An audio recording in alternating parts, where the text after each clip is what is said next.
The largest threat to the world as we know it is global climate change. But before we can even address the problem, we must develop a better understanding of it.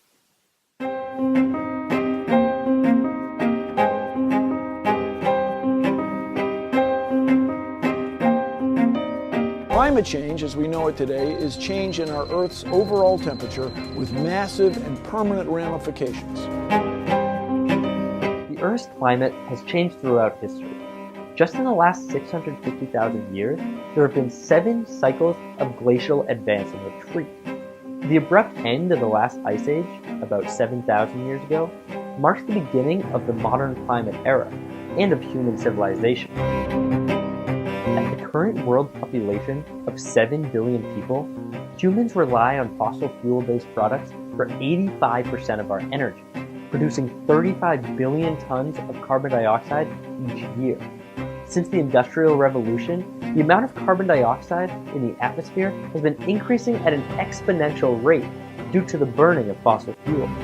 The composition of greenhouse gases traps heat radiated from the sun. The heat-trapping nature of carbon dioxide and other gases was demonstrated in the mid-19th century. There's no question that increased levels of greenhouse gases must cause the Earth to warm in response, ultimately leading to climate change. Ice cores drawn from Greenland, Antarctica, and tropical mountain glaciers show that the Earth's climate responds to changes in greenhouse gas levels. Ancient evidence can also be found in tree rings, ocean sediments, coral reefs, and the layers of sedimentary rocks. This ancient or paleoclimate evidence reveals that the current warming is occurring roughly 10 times faster than the average rate of Ice Age recovery. So why is it a problem? But climate change as we know it today is characterized by an abrupt increase in the Earth's temperature. It is estimated to have gotten 1.2 to 1.4 degrees Fahrenheit warmer in just the last century.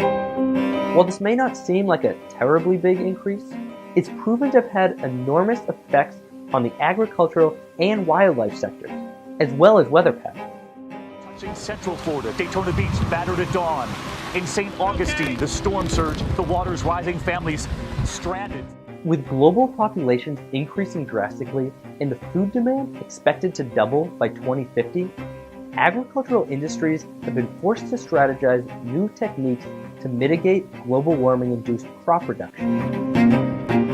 In addition to crop damage, ice caps at the poles have been melting at an alarming rate, with sea levels steadily rising. We've all seen the polar bear awareness commercials in the news, but in reality, thousands of other species and ecosystems have suffered negative effects from global climate change. Animals and plants in Europe, North America, Chile, and Malaysia have recently moved an average of 17 kilometers towards the poles and 11 meters up in altitude to escape the heat. As climates continue to get warmer, hurricanes and tornadoes continue to get stronger, and sea levels and participation continue to rise, who knows what the world will look like by 2100?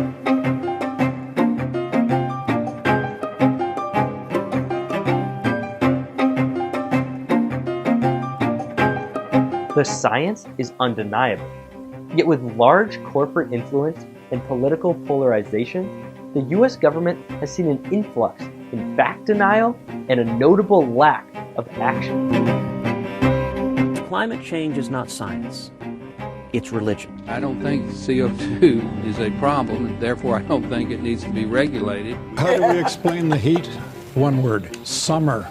We're having some hot weather. Get over it. I do not think the science clearly supports the global warming theory. The recent election of Donald Trump bears bad news for environmental policy.